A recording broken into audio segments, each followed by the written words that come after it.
សូមជួបគោរពជម្រាបសួរពុកម៉ែបងប្អូនបាទថ្ងៃនេះមានរបស់ពាក់ផ្ទាល់ខ្លួនពុកម៉ែបងប្អូនដាក់ចែកជាវពុកម៉ែបងប្អូនប្រភេទខ្មែរបងប្អូននេះសកលបងប្អូននេះសំហាននេះជាព្រះអង្គភ្លុកបងប្អូនស្អាតពុកម៉ែបងប្អូនចំតាក់ស្អាតសាប្រឡាក់បងប្អូនស្លាសំណាញ់ច្បាស់បងប្អូនស្អាតស្រោបពីនុកហើយបងប្អូនហើយថ្ងៃដែលបានជាបងប្អូនជាភេទខ្មែររបស់ខ្មែរតៃសាបងប្អូនហើយកម្រត្រង់នេះខ្មែរប្រវែងកម្ពស់មកទឹក2ហ៊ុន2លីបងប្អូនពទា2ហ៊ុន4ហើយអ្វីដែលសំខាន់នោះគឺនេះតាន់ត្រឹមនេះបងប្អូនតាន់ច្រើនតែម្ដងបងប្អូនតាន់ថ្ងៃនេះខ្ញុំដាក់9បងប្អូនតាន់ត្រឹមនេះបងប្អូនតាន់ប៉េះត្រឹមនេះបងប្អូនមើលសំលៀងលោកគិចច្រើនណាស់បងប្អូននេះជារបស់ខ្ញុំពាក់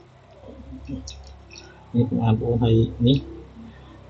កម្មនេះមានកម្មភ្លុកបងប្អូនសាក់ភ្លុកនេះភ្លុកចាស់ហើយនេះស្គីមដំរីពីរនេះហើយនេះឈើខ្លាយជាថ្មបងប្អូនហើយនេះកម្មភ្លុកនេះបងប្អូននេះឡប់ភ្លុកຂະຫນាត10លី11លីបងប្អូនប្រវែងទៅជា2ហ៊ុន9 3ហ៊ុនបងប្អូនហើយបែរនេះថាសាងពីខ្នាយគុលខ្នាយបងប្អូនខ្នាយហើយសាងពីកធុកជុកញីຂະຫນាត7លីនេះຂະຫນាត9លីនេះຂະຫນាត10លីបងប្អូនភ្លុកនេះភ្លុកនេះខ្ញុំដាក់កលឹះមួយពីក្រោយបងប្អូនហើយពាក់មួយជុំកស្អាតបងប្អូនស្អាតបងប្អូននេះខ្មែរមួយដែលខ្ញុំថតនៅកញ្ចក់ខ្ញុំថាគេថតនៅកញ្ចក់បងប្អូន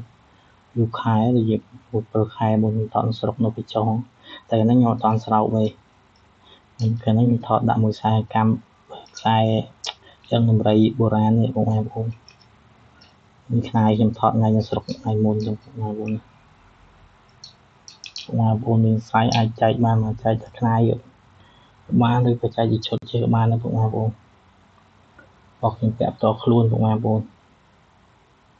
ចាំបងប្អូនជុំកហើយឬក៏មួយនេះក៏បានបងប្អូននេះធំបងប្អូនទឹក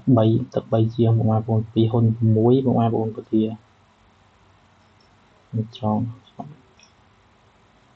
ចាំមានតែប៉ុណ្្នឹងបងប្អូនមានវិស័យអាចតាក់ទងមកបានបាទសូមអរគុណសូមជម្រាបលា